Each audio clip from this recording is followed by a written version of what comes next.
Hey Cancer, so as you know, my name is Kianti Ayshea, and if you don't know, you know now. And this is Blue Aura Healing Guidance and Tarot, okay? This is going to be an energy update reading for our Cancers, okay? So Cancer, Sun, Moon, Rising, Venus, Jupiter, Mars, North Node. It really doesn't matter here, love. If you in any way at all on your chart, throughout your chart, in any house, whatever, identify as a Cancer, then this reading is for you, okay? Like, what do you mean if I in any way at all? What do you mean I was born during Cancer season? I'm a Cancer. What I mean is birth charts. Depending on the day and the time you were born, you have multiple different things that go into what make you who you are. Which is why if you hear somebody say, oh, all Cancers are super emotional, all Cancers are crybabies, and you like, not me. You get what I'm saying? It's because you might have some other placements in you. You know, Cancer might be the only water you got up in you. So when it comes to crying, you might not do much of that. You get what I'm saying? So that's what I mean by a birth chart. Okay, so really understanding your birth chart helps you more so understand yourself. Okay, but let us go ahead and get into this. All right, I mean, it helps you understand a lot of things about yourself in regards to relationships you'll experience, what your fate and your destiny, your purpose is, different things like that, according to your North Node, etc. Okay, what you're supposed to be doing, what should you be balancing in life between your North and your South? Okay, what is your midhaven? What is your part of fortune? How do you attract fortune to yourself? These are things that you should know. Yes. All right, so let us see, Cancer. Messages for Cancer, Spirit, please. Thank you. If you guys didn't check out that 2023 reading, please do so. Please do so. All right, so we have the Two of Wands, Cancer. You're making a decision when it comes to a commitment. All right, do you want to commit yourself to this person? Do you want to commit yourself to this job? What is it that I want to do?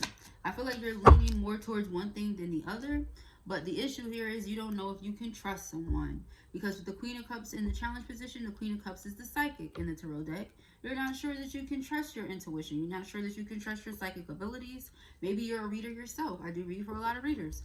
Okay, maybe, you know, you did a reading on it and you're like, I can't make sense of this. Okay, I can't make sense of this. What is this telling me? But let's see here. We got the Nine of Wands. So you're tired. You're ready to give up. When we see the Nine of Wands, it's that energy between, you know, Spirit is basically asking us to continue, to persevere, to not give up, to keep pressing on, right? But look how tired she looks.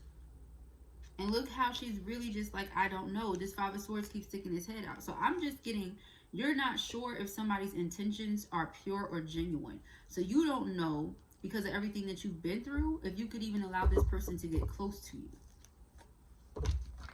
It could have something to do with a marriage, with the Hierophant showing up, and it's here in reverse.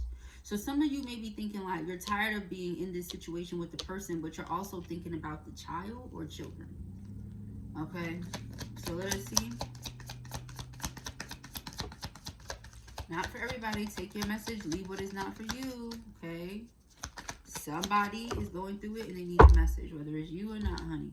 Then we got the focus and the mindset of the Seven of Wands. So yeah, you go back and forth between, but I'm determined to make this work, but I want to make this work. I also feel like what's on your mind is if you see the effort from the person, and like I said, this is somebody's marriage, this is somebody's husband. So you're like, I don't know if I can trust him anymore. He said he was going to do this, this, and this, but he also said that before. So I don't know if I can trust what he's saying. You get what I'm saying? If this person was to Seven of Wands, defend themselves, stand up and fight for me, fight for our marriage, you get what I'm saying? Show me that they want this in some type of way. Then yes, I might feel at ease. I might have peace of mind. Okay, so it's that type of energy. So let's see, first outcome card. First outcome card, Spirit, please.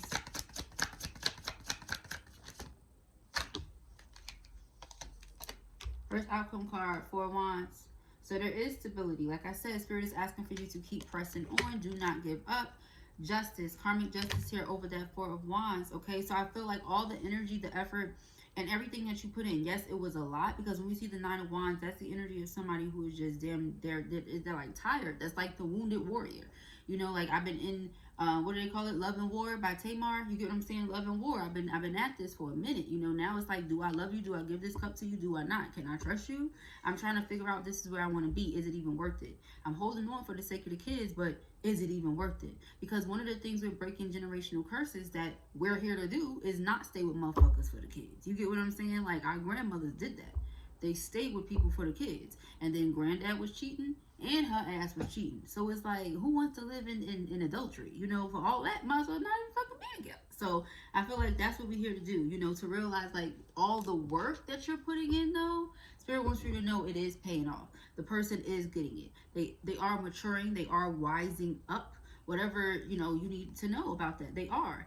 All right. They've healed. I feel like the person finally gets it. They finally get it. It's something here with, yes, there was conflict, but you were not defeated. You defeated the conflict with that Five of Swords. The Strength card is you healing or this person having healed. Maybe they had to heal their heart with the Ace of Cups. Maybe their heart was on vacation with the Hermit. You get what I'm saying? Like their heart was on vacation. They had some sort of karmic cycle that they had to complete here. They could have went through a lot of trauma experience as a child. They could have had experience with their mother. You get what I'm saying? That wasn't really fortunate. So it has a lot to do with how they handle relationships. You know, it's some sort of trauma there connected to something. Even if it's like they a mama's boy, that don't mean they didn't experience trauma connected to their mother. There is something there connected to mom. All right, but we have the Chariot. So now things can move forward. Now things can proceed in the direction that you want them to go, because now this person is going to start putting in the effort to show you that, yes, I do want my marriage. Yes, I do want my family. Yes, I do want to be here. Okay, and I feel like this could be some sort of shadow healing that this, you know, thereafter forces you to do. Because one thing that happens, and this is coming from Divine Feminine to Divine Feminine, stay in place braids. One thing that happens is after all that energy, that love, that, you know, that consistency that we were on, we get tired. We get like that 9 of Wands. And then it's like, damn, when we get to that final wand, it's like, is it even worth it anymore, my guy? Like, I don't think so. I don't feel like it's worth it anymore. You know, a lot of times Divine Feminines just simply tap out because they're like, you know, it's, the masculine never gets it together. But by the time that happens, it's usually because twin flames are like, they're like, they break your heart open to like make you vulnerable and expressive of yourself. You get what I'm saying? Females, we're there to like embody more masculine energy and become more self-sufficient, and masculines are there to like embody more feelings and emotions and become more vulnerable and expressive and comfortable with doing that. You get what I'm saying? So we're each through the journey having to learn how to embody the other person's energy. That's the whole point. And so once we come into union with both aspects of that within ourselves, then we come into physical union with that person. So even if you were already in a physical marriage with them, maybe y'all weren't in union yet because of shit like this. The hurt that had been caused all the way up until that point. Although you still went through with that wedding, you still had not healed that hurt. So now that that person is setting up and doing the stuff that he needs to do, now is the time with this moon card for you to go inside of yourself and heal from all the shit that happened with that 9 of Wands. So that you can be in a place to open yourself up to this. Because as Divine Feminines, a lot of the time, we're the ones who discover the twin flame dynamic first. When we do our research, is that not something we learn? Is that not something that we talk to each other about? Is that not something that we're taught within this twin flame community? That in order to ascend quicker, it starts with us, and it's all about forgiveness and forgiving your twin and unconditional love. And I feel like people got so far away from that because people don't genuinely know what it means to unconditionally love someone. And then people that get unconditional love who maybe didn't feel that from people that they should have, such as in this example, their mother, they don't know how to receive that. They, you know, when you give them that, they might abuse it. You see? Because they don't know how to treat it. But now we have somebody here who's willing to stand up and fight for what they believe in. They believe in your marriage. They believe they can be this emperor for you. They believe they can do what needs to be done. But let's look into this moon card. I feel like that's the only thing I personally want any type of clarity on. Let us see. All right, so this moon card.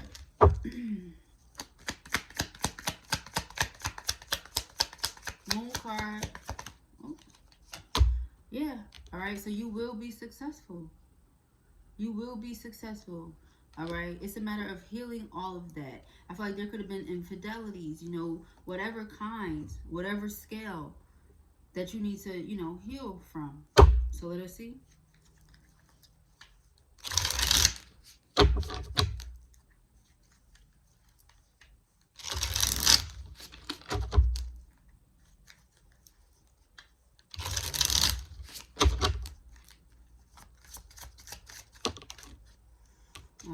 so we have Verge, okay? About to reveal or confess.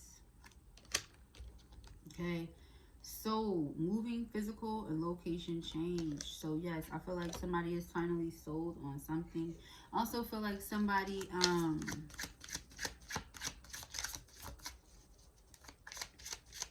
somebody could, like, I don't know, go check out the last Cancer reading. Somebody was probably moving. You probably told that person you was moving, revealed that to them or something like that. And then they like, oh, hell no, let me get my shit together because she really going to leave me. Like, she's really going to leave me. Like, you wasn't joking. Yeah, see? What did I say? Unconditional. Can y'all see that? See, this is what we got to get back to. Divine Twin Flames. Unconditional love. When you genuinely, certainly, without a doubt, no matter what happens, no matter who, what, when, where, how, love somebody. That is the old school love, okay? So, we're going to leave it here, y'all. All right? If this was your message or you enjoyed it, give it a thumbs up. And if you have not already, go ahead and subscribe. Peace and hair, please.